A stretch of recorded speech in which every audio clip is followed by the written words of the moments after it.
Et maintenant, on vous explique ensemble la méthode de datation par luminescence. Oui, aujourd'hui, nous allons parler de la méthode de datation par luminescence. La dernière fois, on avait vu la méthode de datation par le carbone 14. Vous pourrez retrouver toutes ces vidéos sur la chaîne Sciences et Culture TV. Aujourd'hui, nous allons parler de la méthode de datation de certains éléments par luminescence. Alors, j'espère que vous êtes prêts. On y va. La datation par luminescence est une méthode utilisée pour déterminer l'âge d'échantillons géologiques ou archéologiques en mesurant la quantité de lumière émise lorsqu'ils sont stimulés par une source de lumière ou une chaleur contrôlée. Deux types principaux de datation par luminescence sont couramment utilisés. La luminescence stimulée optiquement, appelée communément OSL, et la thermoluminescence, appelée communément TL. On commence par la première. On y va. La luminescence stimulée optiquement OSL a forcément un principe de base. C'est ce que nous allons expliquer ici simplement. Les minéraux tels que les grains de quartz ou de feldspath, j'espère que je prononce bien, présents dans les sédiments accumulent les électrons piégés dans des pièges cristallins au fil du temps, à la suite de l'exposition à la lumière solaire ou à d'autres sources de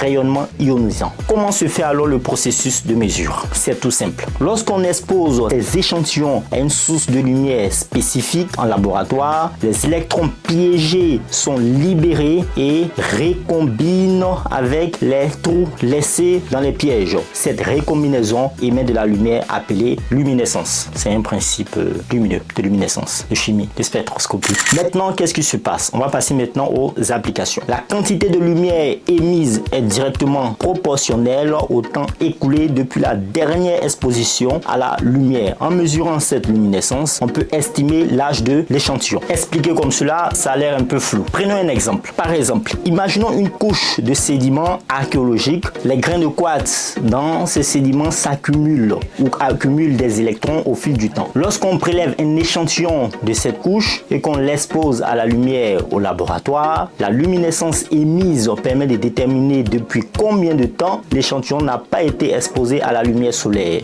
donnant ainsi une estimation de son âge. J'espère qu'avec cet exemple, tout est un peu clair. On va passer maintenant à la thermoluminescence. Comment est-ce que ça se passe? Eh bien, c'est très simple. La thermoluminescence repose sur le principe de l'accumulation d'électrons piégés dans les minéraux au fil du temps. Cependant, cette fois, la stimulation se fait par application de chaleur. Comment se fait alors le processus de mesure? C'est simple aussi. Lorsqu'on chauffe l'échantillon, les électrons piégés sont libérés et émettent de la lumière. La température à laquelle cette libération se produit est mesurée et utilisée pour estimer l'âge de l'échantillon. La thermoluminescence est souvent utilisée pour dater des objets en céramique ou en terre cuite, car ces matériaux sont souvent exposés à des températures élevées lors de leur cuisson. Prenons aussi un exemple pour matérialiser tout ça. Donc, supposons qu'on ait par exemple une poterie archéologique. Les cristaux de quartz dans la poterie accumulent des électrons au fil du temps. En chauffant la poterie en laboratoire, la luminescence émise permet de déterminer l'âge de la poterie en fonction de la quantité d'électrons piégés. En résumé, la datation par luminescence est une technique puissante pour déterminer l'âge des objets archéologiques et géologiques en mesurant la luminescence émise lors de la stimulation. Elle offre une méthode non destructive et précise pour